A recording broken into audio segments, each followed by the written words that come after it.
معروف مزاح مشتاق احمد یوسفی کی نماز جنازہ جمعرات کو بعد نماز ظہر سلطان مسجد ڈیفنس میں ادا کر دی گئی، جس کے بعد انہیں ڈیفنس فیز 1 کے قبرستان میں سپرد خاک کر دیا گیا ہے۔ واضح رہے کہ عہد حاضر کے معروف مزاح مشتاق احمد یوسفی طویل علالت کے بعد 94 برس کی عمر میں انتقال کر گئے۔ مشتاق احمد یوسفی 4 ستمبر 1923 کو پیدا ہوئے اور انہوں نے اردو ادب میں اعلیٰ مقام حاصل کیا تھا۔ ادبی خدمات کے پیش نظر حکومت پاکستان نے 1999 میں ستارہ امتیاز اور ہلال امتیاز کے تمغوں سے بھی نوازا تھا۔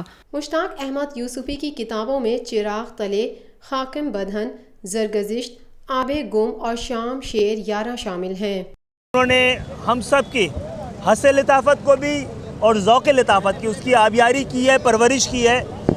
آج ہم نے اس قداور شخصیت کی، اس کی اپنی زندگی میں شاید اس قدر نہیں کی جس قدر ہمیں ان کی قدر کرنی چاہیے تھی، لیکن اس مشعل نے روشنی کی ہے اور ان کی کتابیں روشنی بکھیرتی رہیں گی۔ ہم نہ صرف ہم بلکہ آنے والی نسلیں بھی ان کی کتابوں کی روشنی سے مستفید ہوتی رہیں گی۔ ان کو جوہر رحمت عطا فرمائے، ان کے گھر والوں کو صبر عطا فرمائے۔ میں سمجھتا ہوں اردو ادب کی جتنی خدمت انہوں نے کی ہے اس کی مثال نہیں ملتی، اور جس طرح سے آپ کا سوال ہے اور جس طرح سے خالد بھائی نے کہا کہ ان کو جس طرح سے ٹریٹ کرنا چاہیے تھا، افسوس ہو رہا ہے کہ یہاں نہ فیڈرل گورنمنٹ کا کوئی آدمی نظر آ رہا ہے، نہ کوئی صوبے کا کوئی آدمی نظر آ رہا ہے، حکومت کا ایڈمنسٹریشن کا کوئی ذمہ دار آدمی نظر نہیں آ رہا۔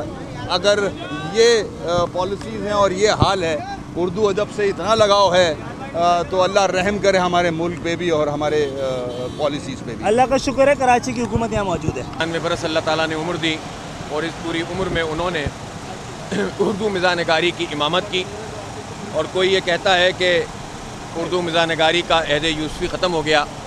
میں سمجھتا ہوں کہ جو تخلیق کار ہوتا ہے، جو ادیب ہوتا ہے، جو مزاح نگار ہوتا ہے، اس کے انتقال پر اس کا عہد ختم نہیں ہوتا بلکہ وہ جاری رہتا ہے، اور عہد یوسفی ابھی جاری ہے۔ کسی کو اس کے قریب آنے کے لیے بھی بہت کام کرنا پڑے گا اور بڑی محنت کرنی پڑے گی۔ اس وقت المیہ یہ ہے کہ مشتاق یوسفی صاحب جیسے لوگوں جو زندہ ہوتے ہیں ان کی کوئی قدر نہیں کرتا، سرکاری سرپرستی حاصل نہیں ہوتی، اور اس کے نتیجے میں جو سنجیدگی ہے معاشرے سے اٹھتی چلی جا رہی ہے۔ یہ ایک غیر متنازع قسم کی شخصیت تھی، اور ان کا کردار میں سمجھتا ہوں کہ آج کے معاشرے میں بہت اہم ہو جاتا ہے کہ جب ہر طرف نفس نفسی کا عالم ہو، دکھ ہوں، غم ہوں، تکلیفیں ہوں، اور ایک ایسا شخص جس کی تحریروں سے لوگ اپنے دکھ اور درد بھول جاتے ہوں اور ان کے لبوں پر، ان کے ذہنوں میں خوشیاں پھیل جاتی ہوں، اسے یاد رکھنا بہت ضروری ہے۔ اور مشتاق یوسفی صاحب کا جتنا بڑا نام تھا، جو ان کا کردار تھا، صرف پاکستان کی لٹریچر میں نہیں بلکہ دنیا بھر میں جہاں جہاں اردو بولی جاتی ہے، لکھی جاتی ہے، پڑھی جاتی ہے، سمجھی جاتی ہے، مشتاق یوسفی صاحب کا ایک اپنا کردار اور ایک اپنا نام تھا۔ اس پورے خطے میں جن کا میں نے حوالہ دیا، مجھے اس وقت مشتاق یوسفی صاحب کی برابری کا کوئی نام نظر نہیں آتا۔